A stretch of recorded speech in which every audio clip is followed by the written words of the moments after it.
그 다음에 이제 제품의 서비스 특성자 채용 인원이 상한데, B2B, 그 다음에 O2O, 이런 필수 인원 중심으로 채용이 좀 제한적이라는 거. 실제 뭐냐면 B2B는 기업을 상대로 하는 거예요. 기업을 상대로 하는 거기 때문에 이거는 뭐냐면 그냥 고정적으로 가는 부분이 대부분 많고, 이제 요즘에 기업들이 환경이 별로 안 좋아가지고 그게 그 부분에서는 기존 인원으로 충분히 가능하다는 거. 그래서 추가적인 인원을 물론 새로운 분야라든지 이런 거는 되겠지만 그 이외에는 조금은 애매하게 제한적이라는 거. 그래서 B2B는 조금 제한적이고, 그다음에 O2O는 온라인 대 오프라인입니다. 실제 온라인에서 오프라인을 파는 거는 서운이 별로 많이 필요 없죠, 그죠, 실제. 그래서 그 부분에서는 영업사원보다는 영업관리 파트가 인원이 많을 수 있어요. 그래서 이런 기업들에는 오히려 영업보다는 영업관리 파트를 지원해야 된다는 거. 그 다음 B2C 기업은 아까 얘기했듯이 채용 확대이기 때문에 영업관리, 영업이 자동적으로 커지면 영업관리도 자동적으로 커지기 때문에 두 영역 따라 채용이 확대되기 때문에 이거는 어디를 선택해도 관계는 없다는 거.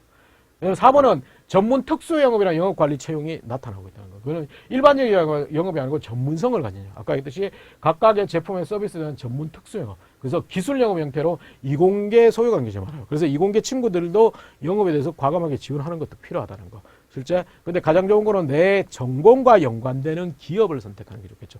맹목적으로 전공을 버리고 선택하는 것보다는 그게 더 좋으니까. 그래서 자동차, 의료, 헬스케어 등의 신규 시장 확대되기 때문에 여기에 대한 채용 인원은 계속 확대될 거예요. 근데 자동차는 좀 애매해요. 자동차는 좀 애매하고 의료나 헬스케어 등의 신제품, 새로운 신기술 이쪽에는 당연히 중요하기 때문에 이 영업 부분을 좀 하는 건데. 근데 이 의료나 헬스케어 이런 영업 부분에서는 단순히 기존의 제품이나 서비스를 만드는 영업 활동만 하는 게 아니고 실제 보면 여기에서는 품질 관리라든지 여러 가지 연구 개발까지 다 영향을 미칠 수 있는 부분이기 때문에 굉장히 큰 의미를 가진다는 거. 그래서 그런 부분을 좀 더 적극적으로 해보라는 거예요. 그래서 영업 관리를 그럼 취업 준비를 할 때는 어떻게 해야 되냐? 일단은 첫 번째는 아까 말씀드렸듯이 기업이나 제품 서비스 따라서 똑같이 영업 관리더라도 약간 다르다는 거 실제. 그래서 보면 채용 공고에 친절하게 설명해 놓은 경우도 있어요. 영업관리 해가지고 직영점 매니저 뭐 이런 식으로 한 거. 아니면 CGV 같은 경우는 슈퍼바이저 뭐 이런 식으로 구분해서 하는데 그렇게 구분해 놓지 않는 데도 많다는 거. 그러면 그거는 내가 일단은 회사나 제품이나 서비스를 한번 분석해 보는 거 중요하고, 두 번째는 그 회사에 한번 전화해서 정확하게 어느 쪽에 많이 모집하는지를 보고 그걸 듣고 그걸 목표를 세워서 자기소개서나 취업 전략을 세워야 돼요. 근데 무턱대고 여러분의 해놨던 준비를 갖다가 거꾸로 밀어넣는 게 아니고 기업이 원하는 걸 맞춰줘야 된다는 거. 그렇고, 그 다음에 영업이나 판매에 대한 직접적인 경험은 당연히 좀 있어야 된다. 그래서 단순히 안다는 순간 직접적인 개선 아이디어, 또 스스로 창의적으로 해결했던 경우, 남들과 다르게 노력했거나 이런 것들이 좀 있어야 되고, 그런 부분이 있기 때문에 이거는 엄밀해서 지금 만약에 4학년 돼서 영업 관리를 하는데 만약에 경험 안 했다. 일주일이라도 경험해보는 게 좋아요. 그래서 실제 백화점이나 마트 판촉 알바라든지 휴대폰 판매 일주일이라도 딱 해보는 게 좋다. 정 없으면 이제 프리마켓 한 사례라도 조금 거짓말해야 돼요. 그래서 그런 부분이라도 있어야 된다는 거. 그 다음에 영업 관리는 온라인을 벗어나서 직접 방문하고 직접 실제 그걸 느껴보고 제품을 사용해 보거나 직접 방문해서 특히 이제 외식이나 이런 쪽 매장에 방문해 가지고 거기에 대한 개선 아이디어를 반드시 내야 됩니다. 그런 것들을 자꾸 찾고 요구하기 때문에. 그런 부분들은 기본적으로 그래서 발로 뛰는 노력들이 필요하다는 거. 인터넷만 찾는 게 아니고 발로 뛰는 것들이 필요하다는 거. 두 번째는 자기소개서는 어떻게 생각해요? 단순히 인간관계 소통만으로는 절대 안 된다는 거. 이것도 이제 설득보다 적극적인 갈등을 해결하거나 나와 다른 의견들을 설득했는 그런 사례를 중심으로 얘기를 해야 된다는 거. 마찬가지로 당연히 도전적이고 외향적인 경험들을 많이 넣어야 돼요. 여기서 차분하고 정적인 거, 영업관리자라고 너무 차분하고 정적인 것만 몰아서가 만든다는 거. 전체적인 외향적이고 적극적인 거를 넣고 난 다음에 한두 개의 스토리를 조금 더 차분하고 분석적인 걸 넣으면 되는. 그래서 절대적으로 표현하면 안 될 게 소극적, 내성적, 조용한 성격이다. 이거는 절대적으로 쓰면 안 된다는 거. 그래서 그걸 좀 기억하는 것들이 필요하고요. 그 다음에 해당 서비스에 대한 관심도나 계기는 약간의 언급해 주는 거예요. 그래서 이것도 기술 영업이겠지만 내가 모든 걸 그것을 알아야 된다는 건 아닙니다. 하지만 거기에 대한 관심도라든지 이런 것들은 약간 언급해야겠죠. 그럼 거기에 대해서 사전에 그 제품이라든지 서비스에 대해서 한번 찾아보고 거기에 대해서 내가 어떤 그거에 관심 갖게 된 계기라는 특별한 계기. 단순히 뭐 그냥 알게 됐습니다. 써보니까 좋습니다. 이게 아니고 실제 보면 그게 써보는 것뿐만 아니고 자꾸 거기를 분석해야겠죠. 이런 장점, 이런 차별성 때문에 좋아했습니다. 이런 식으로 구체적으로 들어가겠죠. 그래서 추가 학습 및 자기개발 노력도 함께 이제 자기개발 노력은 앞으로 내가 부족하지만 앞으로 어떻게 그것을 배워서 어떻게 해서 하겠습니다까지를 포함시켜야 된다는 거. 면접에서는 어떻게 해요? 반드시 주어진 목표 이상을 달성하는 목표지향적이에요. 그래서 목표지향적보다는 도전적인 목표. 요즘에 항상 많이 자기소개서 많이 하는데 도전적인 목표를 설정해서 달성한 거. 도전적인 목표란 건 뭐냐면 주어진 목표가 아니고 나는 그 이상을 목표를 세워서 거기를 달성했다는 경험. 그런 경험들을 반드시 면접 때는 얘기하는 게 의미가 있습니다. 그 다음에 이제, 영업은 영업이나 영업관리는 시간관리라든지 성실성이 오히려 또 중요한 잣대입니다. 왜냐하면 영업이나 영업관리가 아까 얘기했듯이 좀 유연한 근무 환경이라고 그랬기 때문에 그 유연한 근무 환경이 자칫 나태해진 근무 환경이 될 수 있기 때문에, 내가 시간관리를 철저하게 잘한다. 이런 논리가 조금 더 면접 때 포함이 되면 오히려 더 좋을 것 같습니다. 그 다음에 남다른 순발력이나 상황 대응 능력. 이거는 가장 좋은 거는 실제 고객이라든지 그러니까 판매 경험에서 가장 좋다는 거예요. 판매 경험에서 실제 고객 불만이라든지 크레임을 받아서 내가 그걸 어떻게 해결했다. 이걸 반드시 만들어 놓은 게 경험해보고 찾아보고 거기에 대해서 얘기를 해야 돼요, 실제. 그래서 그런 부분. 그 다음에 세일즈 영역 면접이라고 해가지고 이거는 이제 금융권에 은행권만 많이 쓰는 건데 은행권뿐만 아니고 비단 그냥 영업 관리를 하면 갑자기 그러니까 정규 프로그램 면접 프로그램은 없었지만 갑자기 뭐 본인을 다른 사람한테 판매해 보라든지 이 주변에 보이는 물건을 판매해 보라고 이런 식으로도 나올 수 있습니다. 그래서 거기에 대한 판매에 대한 그것들을 좀 생각해야 되는데 이거는 엄밀해서 반드시 팔아야 된다는 건 아니에요. 이 세일즈 영역 면접을 하면 자꾸 친구들은 반드시 팔아야 된다. 팔기 위해서 대부분 어떻게 하냐면 다른 걸 만약에 경쟁 상품이 있다면 경쟁 상품을 까내린다든지 거기에 대한 디스를 막 하는데 그건 아니라는 거. 못 팔더라도 최선을 다하는 거고 이 세일즈 영역에서 보려는 거는 뭐냐면 본인이 어떠한 예상치 못했던 상황에서 어떻게 대응하는지를 보는 거예요. 그렇기 때문에 너무 판매 포커싱으로 맞춰가는 건 아니라는 걸 좀 기억하시면 됩니다. 그래서 그 부분을 좀 생각해야 된다. 그래서 실제 영업관리 면접에서 자주 나오는 질문들입니다. 실제. 일단은 영업관리에 대해서 잘 몰라요, 친구들이. 단순히 영업관리에 지원하면 영업관리의 개념, 업무 영역을 얘기해 보시라고 하면 잘 몰라요. 그래서 영업관리가 아까 말씀드렸듯이 단순히 매출관리, 생업연수 관리가 아니고 실제 영업을 보다 잘하기 위해서 거기에 대한 지원하는 업무. 다양한 프로모션, 이벤트, 관리 이런 것들이 다 돼간다는 거. 그리고 두 번째 얘기는 아까 각 기업마다 다 다르다고 얘기했죠. 기업마다 그 산업군 따라가지고 백화점에서는 진짜 플로어 매니저 영업관리고 그 다음에 다른 데는 신규 대리점 오픈하는 게 영업관리고 이런 거기 때문에 영업관리가 각각의 조금 다른 성향을 가질 때 그래서 그 포커싱을 전체를 알고 있다를 얘기해 줘야 됩니다. 근데 단순히 영업관리를 지원하는 친구들이 대부분이 1차 타겟으로 가는 게 아니고 다른 거에 선택하기 애매하니까 영업관리를 선택하다 보니까 이런 근본적인 질문에서 답변을 못하는 경우가 많습니다. 그렇기 때문에 영업관리를 사전에 좀 찾아보시고 거기에 대한 기본적인 여러 영역들을 좀 찾아보시고 가는 게 좋습니다. 그 다음에 실제로 영업 판매해 본 경우 많습니다. 이거 많이 얘기합니다. 마찬가지로 백화점 이런 데 지원하면 대부분의 친구들이 자기소개서나 여기를 보면 나는 롯데백화점에 정말 관심을 가졌고 자주 가고 막 이렇게 적어놔요. 근데 면접 가서 딱 물으면 첫 질문이 나 롯데백화점 최근 언제 오셨습니까? 이렇게 얘기했는데 머리 긁고 있어요. 제가요 이렇게 된다는 거. 그 거짓말은 안 된다는 거예요, 실제. 그래서 가장용에 직접 영업 판매하고 이런 것들을 적극적으로 찾아보라는 거. 그래서 B2C 기업은 직접 그 매장도 가봐야 되고 지점도 가봐야 되고 이런 것들 자꾸 해보는 것들이 필요하다는 거예요, 실제. 그리고 단순히 가봤다가 아니고 거기 가가지고 보니까 이런 거는 개선했으면 좋겠다. 이것까지 찾아야 됩니다. 그래서 그런 것들. 그 다음에 영업 개선 아이디어 이런 것도 당연히 묻습니다. 개선 아이디어. 그 다음에 주량 이런 것도 가끔씩 묻습니다. 이거는 인간관계를 대변하는 거라고 우리는 아직까지 생각하고 있다는 거.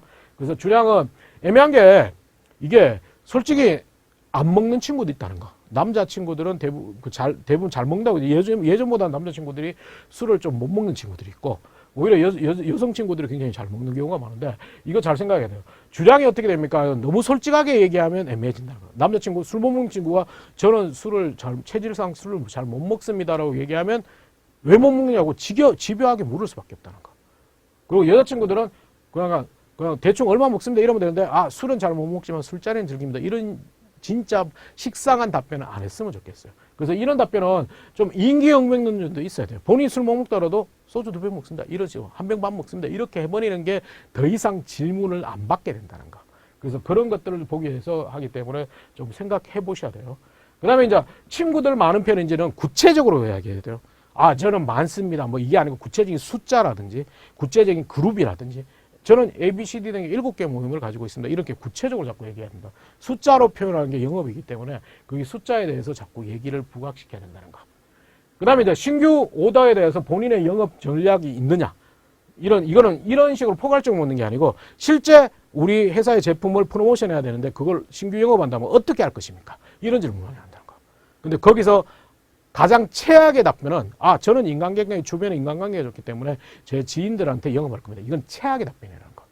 그래서 여기는 어떻게 적어야 하냐면 STP, 마케팅처럼 아, 저는 전체 고객을 다 잘할 수는 없잖아요. 그래서 저는 20대 남자 친구들을 타겟으로 하겠습니다. 그래서 그 친구들을 자유롭게 해서 그 친구들 자유로서는 SNS 계정을 활용해서 어떻게 프로모션 할 거고요. 그 오프라인에서는 어떻게 할 거고요. 어떻게 할 겁니다. 이런 식으로 얘기하는 겁니다. 그래서 실제적으로 보다 전략적으로 접근하는지를 보는 거기 때문에 단순히 인간관계를 통해서 많이 팔겠습니다는 절대적으로 아니라는 거. 그 다음에 이제 영업을 한 단위를 정해야 한다면 이거는 그러니까 본인만의 정의예요. 영업의 기본적인 이론적인 정의가 아니기 때문에 그러면 특정의 비유를 한다든지 나는 영업은 실제 보면 정수기라고 생각합니다. 그리고 이유되든지 이런 식으로 접근하는 방식이 좋다는 거. 그 다음에 고객 클레임 극복한 경험은 반드시 영업이나 영업관리에서 굉장히 중요한 경험이에요. 그래서 이 경험은 엄밀히 와서 자기소개서에도 적어야 되고요. 그 다음에 반드시 면접에서도 얘기해야 되는 경험입니다. 실제. 그래서 면접 받고요. 그래서 기타 사항을 보면 전공이나 스펙 제한이 많이 없는 편입니다. 그래서 없지만 제품이나 서비스에 대한 기초 지식이나 영업적 마인드는 좀 필요하다는 거. 친구들은 스펙이 떨어지고 내가 갈 데 없으면 영업 관리라고 하는데 그건 아니라는 거. 여기도 기업 도면에서 잘할 수 있는 사람을 뽑는다는 거. 그렇기 때문에 넓은 인간관계만으로는 안 된다고. 그래서 영업의 실질적인 경험이라든지 실제 설득했던 경험 이런 것들이 필요하다는 거. 그 다음에 두 번째는 마케팅 영업 관리가 차이점을 존재한다는 거. 이건 뭐냐면 이벤트 프로모션은 똑같이 한다는 거예요. 실제 마케팅에도 이벤트 프로모션 담당자가 있고 영업 관리도 이벤트 프로모션을 하고 있는데 이게 선행 활동과 후행 활동이라는 거예요. 실제 이거는 뭐냐면 새로 신제품에 대해서 갤럭시 S7이 나오면 7에 대한 이벤트 프로모션은 마케팅에서 하고요. 거기에 갤럭시 S7이 나오면 6나 이런 것들이 안 팔리기 때문에 거기에 기존 제품에 대한 프로모션 이벤트는 영업 관리에서 한다는 거예요. 그래서 똑같은 업무를 하지만 선행 활동이냐 후행 활동의 차이가 있다는 거. 이거는 기억을 해두셔야 돼요, 실제. 그 다음에 이제 남성을 선호하는 직무 아닙니까? 이런 얘기 하는데 도전적인 직무라서 남성이 선호한다는 경향은 있습니다. 단 요즘에는 기술 영업이고 그 다음에 두 번째는 뭐냐면 각각의 제품의 특성에 따라 가지고 여성들을 선호하는 데가 더 많이 있어요.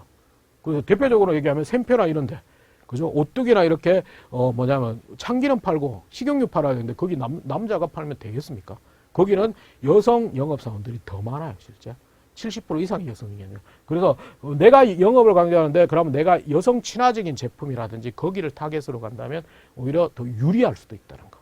그래서 그 부분을 좀 생각하고. 그 다음에 단순 영업이 아니고 기술 영업으로 바뀌어 있으니까 거기에 대한 기술적인 분석, 그리고 내가 지금 전문적인 요구는 아니지만 내가 앞으로 어떻게 준비하겠다는 논력, 그 다음에 거기에 대한 관심을 가졌다는 것은 어필을 하셔야 되고요. 그 다음에 나중에 선택할 수 있는 영업 직무, 이거 좀 생각해보고, 화려하게 보일 수 있는 보험이나 수입사 딜러부터 이런 것들은 나중에 더 선택할 수 있어요. 근데 친구들이 취업난에 지쳐가지고 이걸 무턱대고 선택하는 거는 저는 반대입니다, 실제.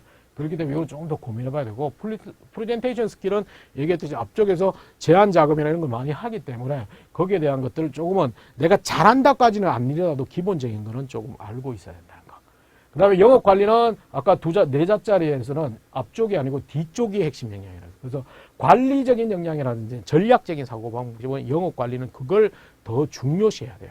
물론 영업도 기본 아주 알고 있고 전반적인 관리라든지 이런 것들을 많이 한다는 것들도 추가적으로 필요하다는 겁니다, 실제. 그래서 영업 관리는 철저하게 고객 입장에서 고객의 요구에 맞춰가지고 대응할 수 있는 겁니다. 그래서 반드시 고객에 대한 경험을 조금 해보시는 것들이 반드시 필요하겠죠, 실제. 그 다음에 두 번째는 대부분은 너무 아무 생각 없이 영업을 접근한다는 거. 이 친구처럼 사람처럼 생겼지만 이 친구는 아무 생각이 없어요, 실제. 근데 기업은 어떠냐? 기업은 엄밀해서 이 친구처럼 간절히 바란다, 가고 싶다, 하고 싶다 논리는 과거 논리지만 나는 이런 장점, 이런 준비, 이런 것들이 있기 때문에 영업 잘할 수 있다를 강조하는 친구를 뽑으려고요. 근데 이 의지가 대부분 안 보여요. 왜? 다른 직무는 대부분의 일지망으로 선택했던 직무가 많은데 영업은 영업관리는 여러분들이 일지망으로 선택했던 직무가 아니고 다른 거 피하다 보니까 그걸 선택하거든요. 그러니까 이런 마인드가 없어져 버려요. 대부분은 어떤 마인드? 이런 마인드예요. 아, 잘하면 되겠지. 될 대로 되겠지. 이런 마인드는 안 된다는 거. 그래서 거짓말이지만 이런 게 있어야 돼요. 나는 이런 장점, 이런 준비, 이런 거 잘하기 때문에 영업 잘할 수 있습니다. 이거 반드시 증명해야 됩니다. 실제. 그리고 영업에서 가장 중요한 건 고객 눈높이야. 눈높이를 알아야 돼요. 그럼 고객이 직접 만나고 이런 것들 당연히 요구할 수밖에 없어요. 그래서 당연히 필수적으로 해야 되고 정 없다면 실제 보면 나와 다른 연령층이라든지 그 다음에 나와 다른 연령층과 이런 것들을 소통하고 어떻게 눈높이에 맞췄다는 논리도 있어야 돼요. 단 경제봉사활동 이런 걸 좀 빼시고요. 그건 너무 많다는 거 실제. 오히려 그거보다는 나이가 많으신 사람들을 대응하는 그런 사례들이 오히려 좋다는 거예요. 그렇다고 그거 뭐 같은 동아리 사람 선배들 이건 아니라는 거. 그래서 그걸 좀 눈높이가 가장 중요하다는 걸 기억하시고요. 그래서 눈높이를 좀 중요하시고요. 그 다음에 이제 영업은 가장 중요한 게 이거예요. 실제 영업을 잘하느냐, 영업에 대한 관심이 있느냐를 보면. 근데 이놈의 관심을 여러분들은 대부분이 직접 발로 뛰는 게 아니고 인터넷 속에서 찾으려는 경향이 있어요. 그래서 실제 보면 인터넷 속에서 이렇게 검색을 하고 있는 수준이라는 거. 근데 이게 과연 맞을까 생각해야 돼요. 영업은 엄밀히 나서 이 온라인을 벗어나는 활동이 굉장히 중요합니다. 온라인을 벗어나서 아까 좀 발로 뛰고 직접 다녀보고 은행 같은 경우도 직접 다녀보는 거고 B2C 기업 백화점이랑 백화점도 가봐야 되고 그 각각의 지점 한 군데가 아니고 여러 군데를 돌아다녀 봐야 되고 이런 것들이 필요하다는 거예요. 그래서 거기서 돌아다니면서 그걸 내가 보고 느낀 것들 이거는 좀 바꿔줬으면 했던 것들을 살아있는 목소리, 현장감 있는 목소리를 해야 된다는 거. 근데 이 목소리 대안을 제시할 때는 중요한 거는 고객 입장에서는 바꿔줬으면 좋겠는데 회사 입장에서는 이익이 안 되면 절대 못 갖고 가는 거. 그래서 이 아이디어, 개선 아이디어는 고객 입장에서 편리하는 것뿐만 아니고 이걸 개선하면서 회사 입장에서도 이익이 된다는 거. 그걸 기억하면서 하나의 아이디어를 자꾸 다차원적으로 자꾸 해석하고 다단계적으로 자꾸 깊이 있게 생각해야지 구체적인 게 됩니다. 근데 그게 없으니까 대부분은 그냥 이거 하면 됩니다. 이렇게 되면 회사에는 이익이 안 되기 때문에 회사에서는 절대 못하는 게 되어버린다는 거. 그래서 고객과 회사가 모두 이익되는 관점을 찾아보셔야 됩니다. 그래서 영업관리 진짜 일지망이 아니고 대부분은 선택해서 피해 나가지고 하는 직무인데 과연 그렇게 직무를 선택하면 과연 될지 생각을 해보셔야 돼요. 그래서 영업관리도 물론 그렇게 선택을 하더라도 영업관리가 어떤 영역인지 조금 더 구체적으로 살펴보고 그걸 좀 나는 정말 잘할 수 있다를 반드시 넣어야만 뽑힐 수 있다는 거죠. 그리고 영업관리가 앞으로 향후에 여러분들이 뭐랄까 사회생활하든지 회사생활을 그만두고 다양한 일들을 할 때도 굉장히 좋게 도움이 되기 때문에 이걸 색안경을 끼고 꺼리는 게 아니고 오히려 적극적으로 도전해 보시는 게 오히려 의미가 있을 겁니다. 이상 영업관리 파트에 대해서 마치겠습니다.